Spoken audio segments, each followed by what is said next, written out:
Olha só, galera, ó. Por dentro ficou assim, ó. Aqui na frente aqui, ó. Achei bem bonito, né? Esse formatozinho aqui. Isso. Foi trocado aqui bastante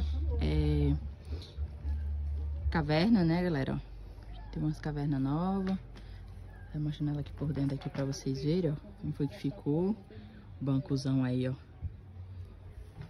Aquele jeito. Aí, galera, ó. E ela ficou assim por dentro, galera, ó. Viu? Muito top a canoa aí. Canoa. Respeite a canoa.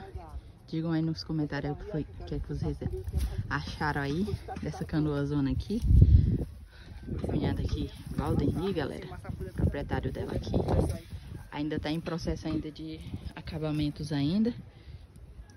E vai dar certo.